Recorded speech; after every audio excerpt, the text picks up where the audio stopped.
Dear Lady Love TV, One Night Deal with Mr. Billionaire. Tunghayan na po natin ang wakas na bahagi. Can't you forgive me? Lihim na napangiti si Ella sa tanong ni Raf. Hindi na niya mabilang kung pang ilang tanong na ni Raf iyon. 5, 6, 7, o baka lang 10 na. Hindi siya sigurado. Nakanguso pa itong nakatingin sa kanya habang hawak ang kamay niya na hinahalikan nito. Seryoso talaga itong hinihingi ang kapatawaran niya. Kahit wala naman talaga itong nagawang kasalanan sa kanya. Gusto niya tuloy na tuksuhin pa ito at umaktong hindi niya talaga mapapatawad. Naiinis siya sa sarili niya. Nagsayang lang tuloy siya ng luha sa walang kwentang dahilan. Tama pala ang mama niya. Sana nagtanong muna siya kay Raf bago nag-emote. Di sana, hindi mugto ang mata niya tulad ngayon. Hindi, sagot niya kay Raf at iniiwas sa mga mata. Baka mabasa ni Raf nag-iinarte lang siya, kahit nag-iinarte lang naman talaga. Hindi naman niya kaya magalit kay Raf, lalo na kapag nagpa-cute ito. Bakit? Are you still mad? Umismid siya at sineryoso ang pag-acting niya. Sana man lang ay masenso ang talent niya sa pag-acting. Kahit man lamang 1%. Oo, bakit? Basta, are you still mad? Tanong na naman ito paglipas ng 1 minuto. Oo, bakit? Basta nga, ang kulit mo. Binawi niya ang kamay at pumasok sa kwarto. Isasara na sana niya ang pinto pero nakapasok na si Raf at tiningnan ang mukha niya. Are you still mad? Oo nga, paulit-ulit ka naman. Bakit? Galit ako kasi galit ako sa'yo. Bakit? Hindi na lang niya sinagot si Raf. Paulit-ulit lang naman. Lapit ka nga. Aniya na makaupo na siya sa kama. Bakit? Galit ka eh. Basta lumapit ka. Nang makalapit na si Raf at lumuhod sa harap niya, ay hinaplos niya ang mukha nito at sinakop ang mga labi. I love you, Raf. Palihim na inaamoy ni Ella ang leeg ni Raf habang magkayakap sila. Hindi niya napigilan ng sarili na ibigay sa binata ang kapatawaran na hinihingi nito, kahit wala naman talaga itong nagawang kasalanan. Siya lang naman itong nag-assume at naniwala agad sa mga sinabi ng mga kaibigan nito, kahit wala naman pala ito kahit 1% na totoo. Bakit naman kasi naniwala siya? Sa simula pa lang naman ay alam niya na ang trabaho ng mga kaibigan ni Raf. Hindi naman sa minamalit niya ang mga guro, pero kung babasihan kasi ang sahod ng mga iyon, ay hindi talaga sapat upang ibigay ang mga sinasabi ng mga itong brand new car. Napalabi na lang siya habang yakap pa rin niya si Raf. Di ba dapat ang mga guro ay binibigyan din ng pansin ng gobyerno? Hindi madali ang trabaho ng mga guro na katulad niya. May gusto pala akong itanong, Raf. Hinigpitan ni Raf ang yakap nito sa kanya. Call me Bunch. Bunch? Gulat niyang tanong at bumitaw sa pagkakayakap nito sa kanya.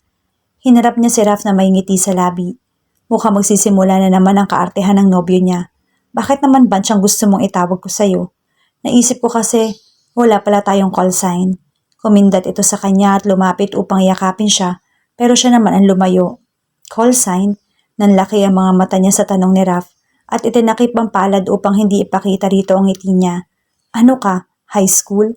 Bakit mga high school student lang ba ang dapat may ganon? Mga elementary nga rin may call sign. Papatalo pa ba tayo? Hindi na niya mapigilan ang paghalakhak. Iba pala kung tamaan ng pana ni Cupido itong nobyo niya. Seryoso? Tanong na naman niya. Hindi niya ma-imagine ang sarili kapag lalambingin niya si Raf ay tatawagin niya ito sa call sign na napili nito. Nasa po niya ang noo pero bigla naman siyang natigilan. Nilapitan niya si Raf at hinawakan ang noo ng lalaki. Wala ka namang lagnat. Bakit gusto mo ng call sign? Bunch naman. Napalapi ito at niyakap na naman siya. Kung ganito lang sana palagi, hindi na siya mag-iisip na masasaktan pa siya. Sana hindi magbago si Raf. May itatanong nga, sabi ako eh. Ano yon, Bunch? Bigla na naman lumitaw ang ngiti niya sa tanong ng nobyo. Mukhang seryoso talaga ito sa tawagan nila. Naramdaman niyang bigla itong natigilan at lumuwag ang pagkakayakap nito sa kanya. Niluwagan na rin niya ang yakap niya at hinarap ang nobyo. Hindi ito tumingin sa kanya sa halip ay nag-iwas ito ng tingin. Huminga ito ng malalim at umayos ng upo. Gusto na niya itong pagalitan kung bakit pa siya nagtanong. Umalis kasi ako, gusto ko. Gusto kong kalimutan ng isang tao na sumira sa buhay ko. Gusto kong kalimutan ang lahat ng mga bagay na nagiging dahilan kung bakit ko siya naaalala. Iyon ang ex ko. Tumingin ito sa kanya. Masakit ang ginawa niya pero pinilit kong tinanggap. Wala naman ako magagawa kundi tanggapin na hindi talaga kami para sa isa't isa. Alam mo kung bakit? Dapat ba tanungin niya ako kung bakit? Idiniini ang labi at muling hinarap si Raf. Hinanap niya ang mga mata nito kung may nararamdaman pa ba ito sa ex nito. Bakit? Kasi ikaw ang para sa akin. Ang kaba na bumabalot sa dibdib niya kanina ay biglang napalitan ng saya. Hindi niya inaasahan na sasabihin nito iyon. Iba't pala talaga ang pakiramdam kapag alam mong nagmamahal sa'yo. May itatanong din ako sa'yo. Nito pagkalipas ng ilang sandali. Dapat na ba akong kabahan? Tanong niya at kinurot ang tagiliran nito. Ayusin mo ang tanong mo. Wala naman akong tinatago sa'yo eh. Ikaw lang naman itong, hala, defensive, iba rin. Raf, sigaw niya pero tumawa lang ito at inakbayan siya. Simple lang naman ang tanong ko sa'yo. Hindi ko naman uungkatin ang nakaraan mo kasi alam ko naman ang lahat ng tungkol sa'yo. Pinilit niyang lumayo upang tingnan ang mukha nito pero mas hinigpitan nito ang pagkakaalakbay sa kanya. Ano sinasabi nitong alam nito ang tungkol sa nakaraan niya? Gusto kong malaman mo kung bakit nandun ka sa bar na yun nung gabing may nangyari sa atin. Hinarap niya ito. Sinusundan mo ba ako? Tinulak niya ito palayo sa kanya. Sinusundan niyang kamo si Raf. Pilit siyang tumawa upang ipakita na hindi yun totoo, kahit iyon naman talaga ang dahilan. Ang kapal mo rin no? Saan mo naman nakuha ang idea na yan? Alam mo ba na ang self-confidence mo ay ganito kataas? Sinukat pa niya ang self-confidence nito sa sukat na gusto niya. Gwapong-gwapo ka. Bakit naman kita susundan, Aber? Kasi gusto mo ako. Confident nitong sagot sa kanya. May iba pa bang dahilan? Napalunok siya ng laway at inikutan nito ng mata. Ang taas talaga ng confidence level ng nobyo niya. Oo na, sinundan kita. Tinaas niya ang isang sulok ng kanyang labi. Ano? Masaya ka na? Kaya gwapo ka sa sarili dahil alam mong mahal kita eh. Pinilit niya ang sarili na huwag tingnan si Raf kahit kating-kati na ang mata niya na masulyapan ang kagwapuhan nito. Hindi naman niya maikakaila na gwapo talaga si Raf. Mas gwapo ito sa mga Korean actor na crush ng mama niya. Kahit pa siguro ilang Korean na makita niya sa TV, si Raf pa rin ang pinakagwapo. Pero ang isa rin sa dahilan kung bakit ako uminom, panimula niya at hindi pa rin tiningnan si Raf, ang ex-boyfriend ko. Alam ko na yan. Huwag mo nang banggitin pa dahil nagsiselos ako kapag iniisip mo siya. Niyakap siya nito at hinalikan ng kanyang ulo. Ako lang dapat ang iniisip mo. Ayokong may iniisip kang ibang lalaki. Napangiti na lang siya at gumanti ng yakap kay Raf. Seloso rin naman pala bakit pa nagtatanong. Pero wala na yon. Wala na yung feelings ko sa ex ko. Sabay nilang banggit. I love you, Ella. I love you more, Banch. Makalipas ang isang taon. Eto na naman si Kapitan. Nakangiting wika ni Ella habang hawak ang invitation card na inabot niya sa barangay captain nila. Siyempre hindi ko po naman nakakalimutan. Lumapit sa kanya si Raf at inakbayan siya. Nakangiti ito ng sulyapan siya at kinindatan pa ang kapitan nila. Ano Kap? Bilib ka na ba? Napakagwapo pa nito sa harap ng kapitan at sinuklay ang buhok na para bang may pinagbibidahan. Palihim niya itong kinurot sa tagiliran pero hindi man lamang siya nito pinansin. Sabi ko sa iyo Kap bakit ayaw mo kasing maniwala na kaya kong bingwitin tong pinakamagandang guro sa barangay natin? Lumayo ito sa kanya at pinaharap siya rito. Kita mo na, papakasalan pa ako. Hay naku Kap, aangal pa sana siya pero parang walang narinig ang dalawa. At alam mo ba Kap, in love na in love si Ella sa akin. Hindi to pumapayag kapag hindi nakikita ang kagwapuhan ko. Napailing na lang siya at lumayo sa dalawang lalaki na parang mga ewan. Mabilis na lumipas ang isang taon sa kanilang dalawa ni Raf. Parang kailan lang nung sinusungitan pa siya nito dahil ayaw nitong nakikita siya sa barangay hall. Parang kailan lang nung may panay suliyap lang siya rito at nagkukwento pa sa kanya si Kuya Mark tungkol sa nakaraan ni Raf. Ang bilis talaga ng panahon. Hindi pa nga niya nakakalimutan ang araw na sumakit ang katawan niya dahil sinundan niya si Raf habang nakasuot ng mahabang heels niya at ang mga araw na sinusundan niya ito sa bar na naging dahilan kung bakit nabuo ang deal nila.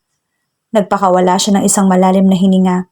Kung siguro isusulat ang kwento nila Raf at gagawing movie, kawawang artista na gaganap bilang siya dahil panigurado na sasakit din ang katawan nito kakalakad. Ang lalim nun Mabilis siyang lumingon habang tiningnan kung sino ang bigla na lang lumapit sa kanya.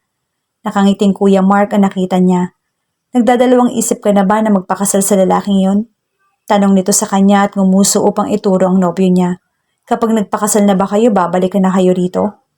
Kumembot pa siya upang patumbahin ang lalaki gamit ang balakang niya. Naaamoy niya na ayaw nitong umalis sila bilang guro. Napangiti siya pagkatapos niyang gawin yon.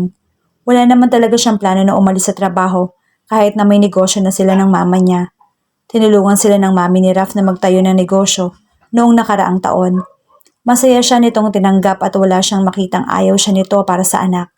Binigyan din niya ito ng puhunan ng mama niya at ang nanay ni Raf na ginamit naman ng ina nila upang magpatayo ng bakery sa kanilang lugar. At tabi ng bakery ay may maliit na espasyo kung saan nalaman ng maraming DVDs for rent. Pero nang tingnan niya kung ano ang mga DVDs na yon ay napailing na lang siya. Lahat ay Korean drama. Hindi nga siya nagkamali na magkakasundo ang dalawa na adik sa mga Koreano. Samantalang sila ni Raf, napagkasunduan nilang magtayo ng computer shop na malapit din sa bakery ng mga magulang nila. Kompleto iyon sa mga gamit at may aircon pa, kaya dinadagsa ng mga bata. Hindi lang ang mga bata ang pumupunta sa computer shop, kundi pati na rin mga estudyante na kailangan ng madali ang encoding. Natatakot ka ba kuya? Tukso niya sa lalaki. Don't worry, hindi mawawalan ng magandang dilag ang barangay hall na to. Kinaway niya ng kapitan nila at sumigaw, "Di ba Kap? Maganda ako?" Natawa na lang siya nang itinaas ng kapitan nila ang kamay nito at nag-thumbs up. "Kita mo na?"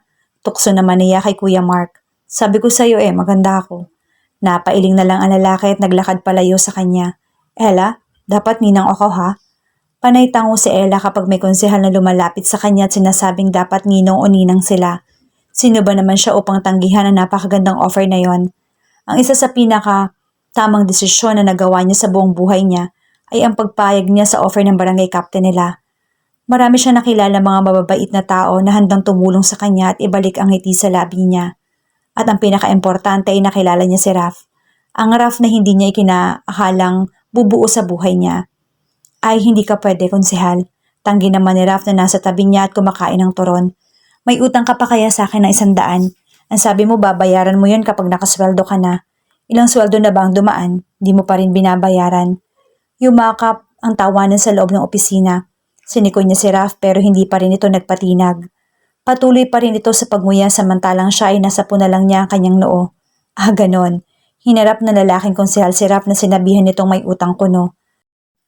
Kung kwentuhin ko kaya yung toro na kinain mo ngayon at nung nakaraan, isali na rin natin ang toro na kinain mo rin nung isang linggo. Magkano na kaya yun, no? Baka nga kapag binilang natin yun, ikaw pa ang may utang. Konsehal, sino ba nagsabing may utang ka sa akin? Bawi ni Raf na naging dahilan ng pagtawa na naman nila. Loko-loko talaga.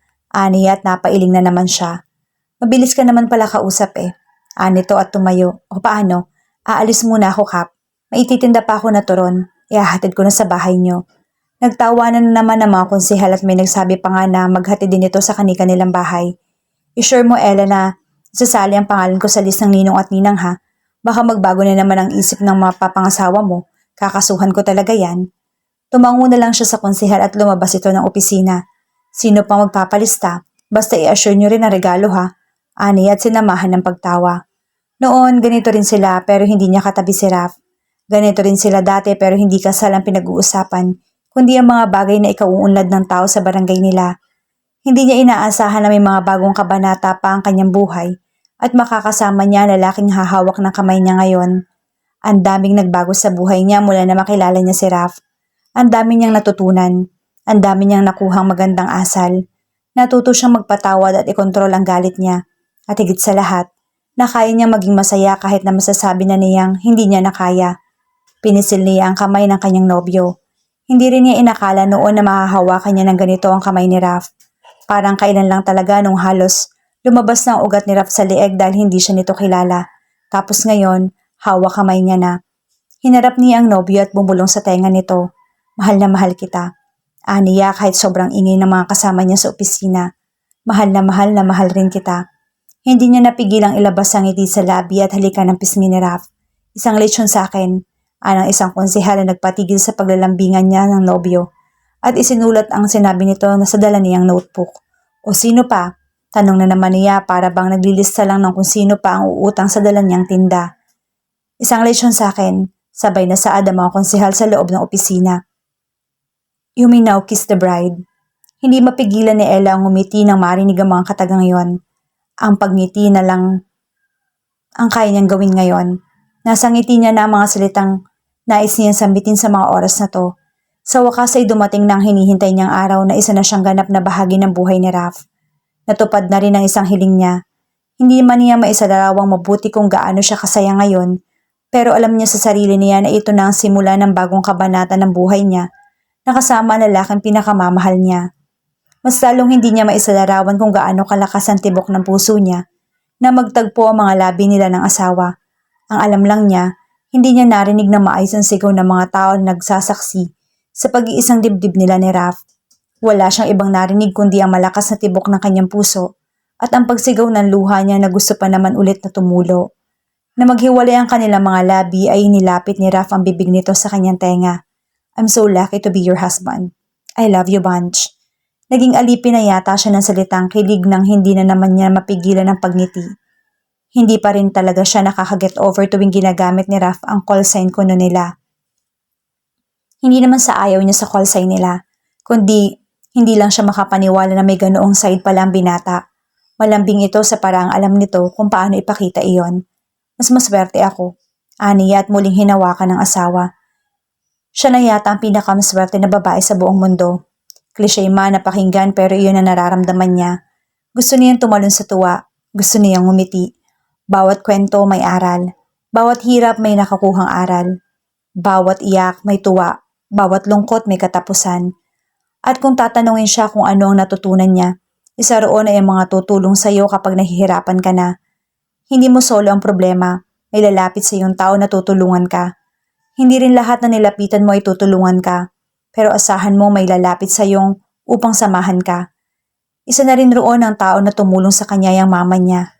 Kahit minsan hindi siya maintindihan, ang mga pinagsasasabi nito sa kanya ay hindi siya nito iniwan sa mga panahong hindi niya nakaya. Hindi siya nito iniwan ng mga panahong nag-iinarte siya sa buhay. Ang swerte niya na rin naging mama niya ito. Kung may tao man na hindi niya kayang bayaran, iyon ay ang mama niya. Isa rin si Raph sa mga tumulong sa kanya upang muling magpatuloy. Si Raph din na nagmulat sa kanya na kaya niya magpatawad. Kaya nang harapin ang lahat at bumitaw kapag hindi na kaya. At isa rin si Raph na nagpadilat sa kanya na kaya pa rin niyang magmahal. Hindi pa rin sarado ang buhay niya para sa mga bagong kabanata. Handa niyang muling tumapak pa at magbukas ng bagong daan kasama ang pamilya niya. Heto na ang bagong kasal. Bigyan ng daan. Diyos mio, huwag niyong harangan ng daan. Mga bata, lumayo muna kayo. May free balat na lechon kayo mamaya. Pangako. Boses ng kapitan nila nagpagising sa kanya. Muli na naman siyang umiti habang pinagmamasa ng kapitan nila na hindi na alam kung anong gagawin upang pilitin na sumunod dito ang mga estudyante nila ni Raph. Pero imbis na lumayo ay nagsilapitan pa sa kanila ng asawa niya at niyakap sila. Nakita niyang nasapon ng kapitan ng sariling noo. Diyos mio, bakit ang kukulit ng mga batang to? Sigaw ng kapitan nila pero baliwala sa mga bata. Salamat, bulong ni Ella kay Raph nang tulungan siya nitong buksan ang zipper ng kanyang suot na gown. Nakahinga na rin siya ng maluwag, natapos na rin ang resepsyon ng kasal nila at nagsiuwian ng mga tao. Sa halip na tulungan siya ni Raph upang hubarin ang gown, ay hinalikan lang nito ang balikat niya. Bakit ka nagpapasalamat? Tanong nito sa kanya at hinalikan ang kanyang leeg. Wala sa sariling inipit niya ang leeg upang hindi makalapit doon ang labi ng asawa. Biglang may dumali na kuryente sa kanyang katawan nang halikan siya ni Raph. Kailangan ba may rason? Tanong niya at hinubad ang kanyang gown. Bigla yatang uminit ang loob ng kwarto nila. Thank you. Thank you kasi nandito ka pa rin kahit ganito lang ako. Anong ganyan ka lang? Hinawakan nito ang kanyang pisngi at pinaharap siya rito. Mahal kita, tapos sasabihin mo lang na ganito ka lang. Ang ganda-ganda ng asawa ko at ang bait-bait mo nga eh. Hindi ako makakahanap ng babaeng kasing ganda at bait mo.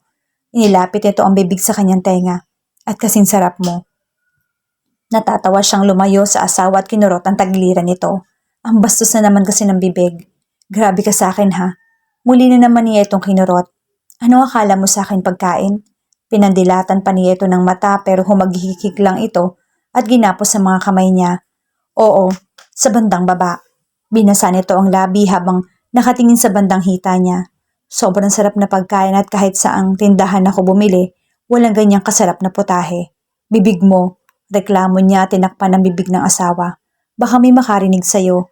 Umuwi na sila mama. Baka nasa bakery na ang mga yun at nanonood ng Korean. Niyakap niya si Raph. Hindi masukat ang saya na nararamdaman niya ngayon. Hindi pa rin talaga siya makapaniwala na asawa niya na ang lalaking sinusundan niya lang noon. Hindi pa rin talaga kayang tanggapin ng sistema niya na ang lalaking mahal niya ay mahal rin pala siya. Kung siguro hindi niya ito sinundan noon at hindi nabuo ang loko-lokong deal na yon, Hindi niya alam kung saan siya pupulutin ngayon.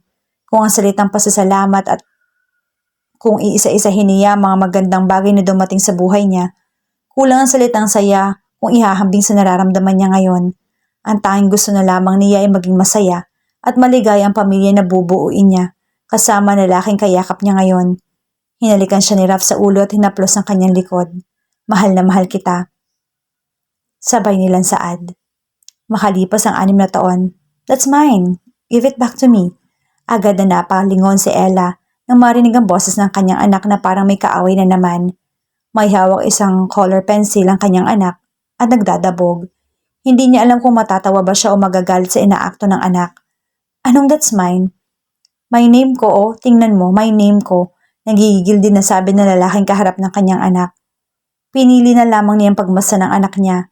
Mukhang namana ng kanyang anak ang pagiging maldita niya.